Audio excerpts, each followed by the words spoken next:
삼성도 막지 못했다. 외지인 투자자들이 많은 곳 평택.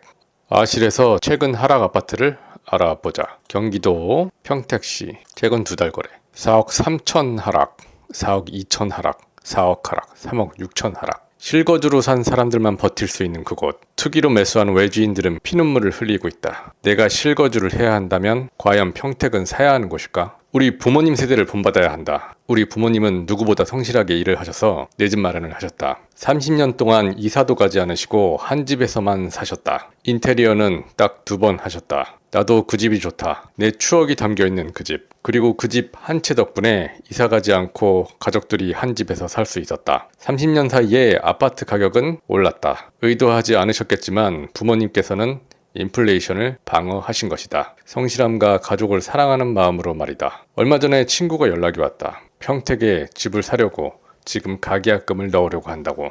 네 생각나서 물어볼 겸 전화했다고 했다. 나는 계약금을 넣지 말라고 했다. 지금 일어나고 있는 부동산 상황을 모른다면 그것은 실거주라 해도 투기이다. 그래서 대략적인 상황을 알려주었다. 평택은 인구가 꾸준히 늘어나는 아주 좋은 도시이다. 하지만 그 수요 이상으로 집이 지어지고 있다. 물론 다른 도시에서 인구를 흡수한다면 전세가가 방어가 될 것이다. 다행히 지난달부터 전세가 하락이 멈췄다. 전세대출 금리가 떨어졌기 때문이다. 고덕이나 지제역 근처로 가라고 했다. 실거주 만족도가 높기 때문이다. 가격은 싸지 않다. 9평 8사 기준 6억에서 7억 사이다. 신도시의 장점은 역시 깔끔함에 있다. 어린 아이들도 참 많다. 특히 초등학교 등교 시간에는 활기가 느껴진다. 흡사 내가 국민학교 다닐 때의 느낌이랄까. 장점만 있는 건 아니다. 물가가 꽤나 비싸다. 그리고 아이 엄마들이 많다 보니 조금 기싸움이 있다. 물론 케바케지만 말이다. 친구에게 이런 점을 설명했다. 그리고 우리는 주거비를 지출할 수밖에 없다. 물론 부모님 집에서 다 같이 살면 된다. 그걸 오케이 할 신부를 찾는다면 말이다. 고독 8학원을 예를 들어보자.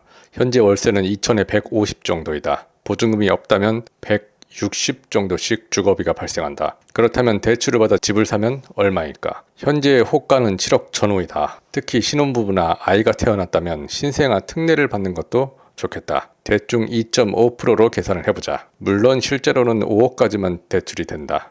나머지는 신용대출로 받는다고 가정을 해보자. 7억 원의 대출이자가 2.5%면 1년의 이자가 1,750만 원이 된다. 12개월로 나누면 146만 원 정도가 된다. 월세보다 조금 저렴한 수준이다. 이율을 3%로 한다면 한 달에 175만 원이다. 월세보다 조금 더 들어가지만 매수를 하면 나중에 집은 무너져도 땅은 남게 된다. 물론 지분으로 말이다. 나중에 평택 땅이 어떻게 될까? 평택이 망한다면 땅값은 똥값이 될 것이다. 평택이 흥한다면 땅값도 올라 있겠지. 이렇게 얘기하기도 한다. 멍청아. 인구가 줄어드는데 아파트 가격이 안 떨어지겠냐.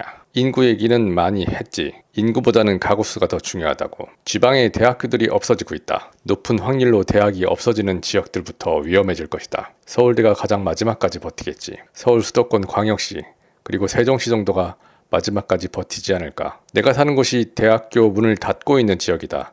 그렇다면 월세를 사는 것이 좋겠다. 아니라면 매매를 하는 것도 고려해보자. 신생아 특례가 가능하다면, 장기적으로 실거주를 해야 한다면 말이다. 그리고 항상 어떤 일이든 간에 겸손해야 한다. 부동산 폭등장 때 벼락거지라고 놀렸던 사람들 반성해야 한다. 지금은 투기꾼들이 거지가 되었다. 다 자기 그릇에 맞게 투자를 하여야 한다. 실거주도 투자다. 롱 포지션을 잡는 것이다. 전 월세는 숏 포지션이다. 그리고 영끌은 절대 해선 안 된다. 영끌이란 금리가 올랐을 때 어느 정도 감당이 되는 수준으로 대출을 받아야 하는 것이다. 올해는 금리를 내리는 한 해가 될 것이다. 얼마나 내릴지는 모른다. 그리고 올해는 공급도 부족하다. 수도권 말이다. 각 지역별로는 공급이 있는 곳이 있다. 인천, 평택, 화성, 양주 등등. 하지만 나머지 지역들은 공급이 부족하다.